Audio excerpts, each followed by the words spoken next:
ক্রিয়াবানের প্রয়োজন পড়ে না শ্বাসে প্রশ্বাসে জপ। ক্রিয়াবান জপ ঠোঁট ঠোঁট জিহ্বা আর মন, এগুলি সবই ইন্দ্রিয়, ক্রিয়াবানের ঊর্ধ্বে যাবে।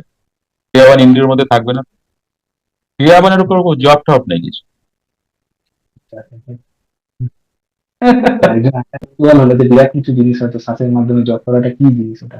সব দেখো, যে যেটা করছে তার কাছে সেটা বিরাট শ্রদ্ধেহ এবং বিশ্বাসের হওয়া উচিত। আবার কেউ কেউ তো ভাবে এর থেকে আর কিছুই নাই, এটাই বেশ। এই শ্রদ্ধা বিশ্বাস থাকা ভালো। প্রভু সবাইকে বুঝিয়ে দেবেন কোনটা দি বেস্ট, কোনটা তার ফিরে যাওয়ার পথ, সবই প্রভুর টাইম অনুযায়ী। বলো। বলছি যে আপনি কবে লাস্ট কষ্ট পেয়েছিলেন এবং সেটা কিভাবে কাটিয়েছিলেন?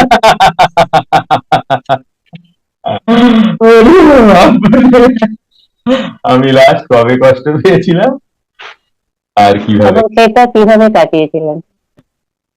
কি বলি বলতো। দেখো, কষ্ট তো অবশ্যই আসে,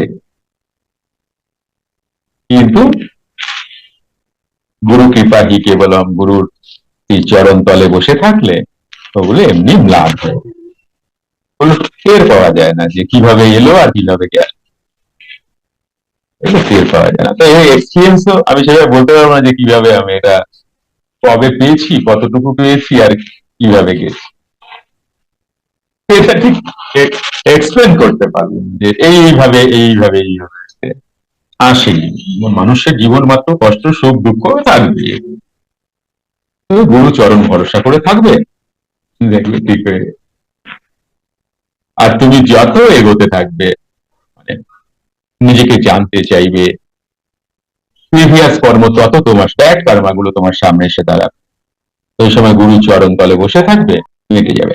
প্রথম কথা হচ্ছে আমরা কষ্ট পাই এই কারণে কি আমরা অ্যাকসেপ্ট করি না, এটা আমাদের প্রথম কথা। আমার এটা হলো, আমি এমন কি ভুল করলাম, আমার এটা হলো, আমি তো মানতে পারবো না, এই যে আমরা একসেপ্ট করি না, এই কারণে আমাদের দুঃখ।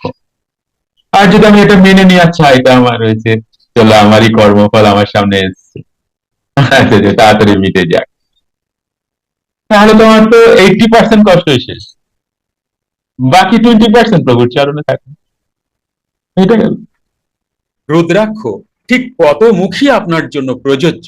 অভিনব গণনা বা প্রেডিকশন করে ধারণ করতে যোগাযোগ রুদ্রাক্ষ প্রেডিকশন স্পেশালিস্ট জ্ঞানী গুরুর সাথে।